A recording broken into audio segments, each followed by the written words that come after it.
A massive excavator can support thousands of kilograms, rotate smoothly through 360 degrees, and position its bucket with extraordinary precision. Yet the entire rotating upper structure depends on a ring filled with carefully manufactured steel rolling elements. Similar components support vehicle wheels, turbine shafts, electric motors, gearboxes, aircraft engines, and some of the largest industrial machines ever built. They are called bearings. But how can these relatively small components carry enormous loads while rotating millions or even billions of times without immediately destroying themselves? The answer involves friction, geometry, material science, and some surprisingly extreme contact forces. Imagine a steel shaft rotating directly inside a steel housing. The two surfaces may appear smooth, but under magnification they contain microscopic peaks and valleys. As the shaft rotates, these irregularities collide, deform, and sometimes bond together. That resistance creates friction, heat, and rapid wear. A bearing separates the rotating shaft from the stationary housing and allows movement to occur with much less resistance. Instead of forcing one surface to slide across another, a rolling element bearing places balls or rollers between them. Rolling generally produces considerably less friction than sliding. However, bearing friction is never completely eliminated. The rolling elements still deform slightly.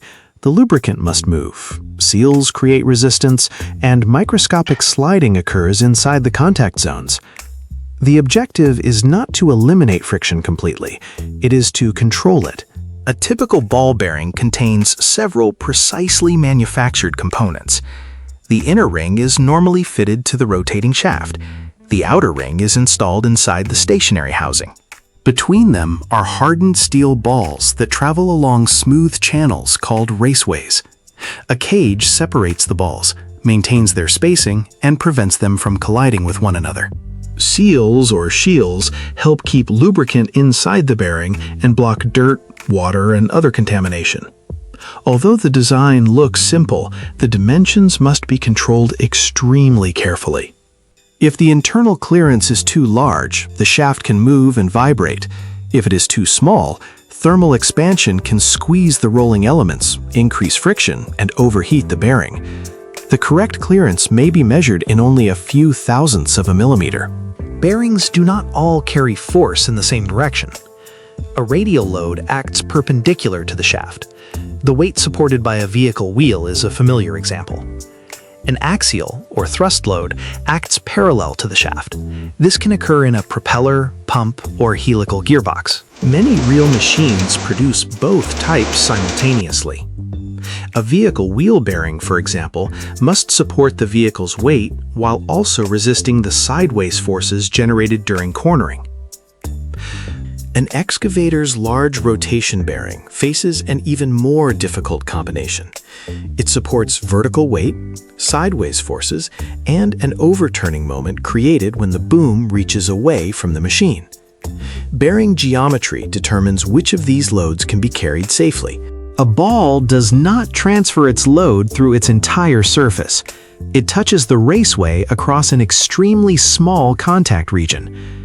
A perfectly rigid ball and perfectly rigid flat surface would theoretically touch at only one point.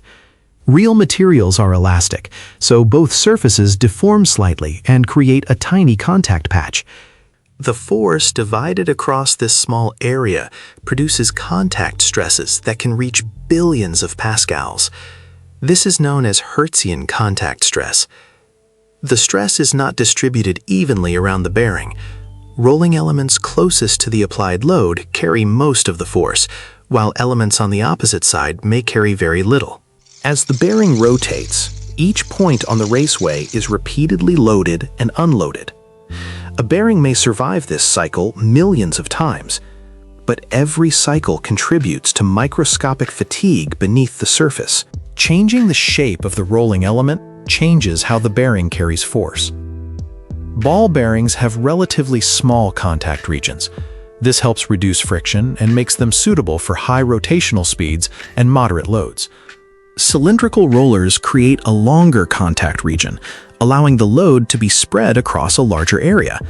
They can therefore support greater radial loads, although they are generally less suitable for substantial axial loading, unless specially designed. Tapered roller bearings use cone-shaped rollers and angled raceways. Their geometry allows them to resist radial and axial forces simultaneously. This makes them common in vehicle wheel hubs, transmissions, and heavy machinery. Needle roller bearings use long, thin rollers. They provide high radial capacity where very little space is available. Thrust bearings are designed specifically to carry forces acting along the shaft. There is no single best bearing. The correct design depends on load direction, rotational speed, available space, required stiffness, alignment, temperature, and operating environment. Even perfectly manufactured bearing surfaces would fail quickly without lubrication. Oil or grease forms a microscopic film between the rolling elements and raceways. As the bearing rotates, the movement draws lubricant into the narrowing contact zone. Pressure inside that zone causes the lubricant to become temporarily more resistant to deformation. This produces an extremely thin protective layer known as an elastohydrodynamic lubricating film. The film can be thinner than a human hair, but it prevents most direct metal-to-metal contact. The lubricant also removes heat and protects the steel from corrosion. Its viscosity must match the operating conditions. Oil that is too thin may not maintain a protective film. Lubricant that is too thick produces additional resistance and heat. Temperature, speed, load, and contamination all influence whether this invisible layer survives. Engineers cannot predict the exact moment when an individual bearing will fail. Instead, bearing life is estimated statistically. A common value is called L10 life. This is the number of revolutions that 90% of a group of identical bearings should reach or exceed under specified operating conditions. The basic life calculation compares the bearing's dynamic load rating, represented by C, with its equivalent applied load, represented by P. For a ball bearing, predicted life changes approximately with the cube of the ratio between these values.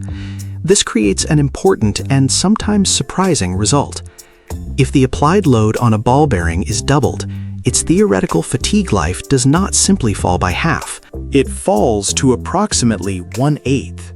For roller bearings, the effect can be even more severe. Small increases in load can therefore produce enormous reductions in operating life. This is why shock loads, incorrect installation, and undersized bearings are so destructive. Many bearings fail long before reaching their calculated fatigue life. Contamination is one of the most common causes.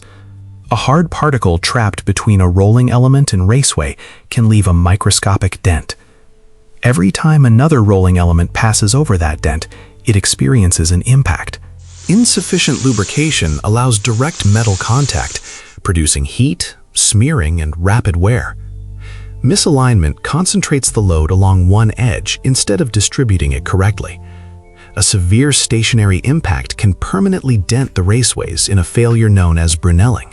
After enough repeated stress cycles, microscopic cracks may form below the surface. These cracks grow until small fragments of material break away, creating pits known as spalling. Once damage begins, vibration and debris accelerate the process. A small defect can quickly become a complete bearing failure. The bearing beneath an excavator's upper structure is known as a slewing bearing or swing bearing. Unlike a small motor bearing, it forms an enormous ring.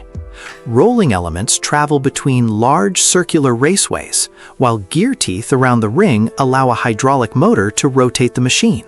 This single assembly must support the weight of the upper structure while resisting radial force, axial force, and the overturning effect created by the extended boom. Engineers distribute the load through a large bearing diameter, carefully shaped raceways, hardened steel surfaces, controlled clearances, and heavy lubrication. The bearing also requires a strong mounting structure. Even an extremely capable bearing can fail if its supporting frame bends and distorts the raceways. The complete structure must work as one system. Bearings make modern rotating machinery possible. Their rolling elements reduce friction. Their geometry controls the direction of force. Hardened materials survive extreme contact stress, and microscopic films of lubricant separate surfaces moving under enormous loads. But their strength depends on precision. A small amount of contamination, misalignment, extra load, or missing lubrication can reduce years of service to only hours. The next time you see an excavator rotate, a wheel turning, or a motor spinning silently, remember that the entire movement may depend on a few carefully engineered contact points, carrying forces far greater than their size suggests. That is how bearings carry massive loads without failing. Subscribe to How Engineering Works for more clear, visual explanations of the machines and engineering principles shaping our world.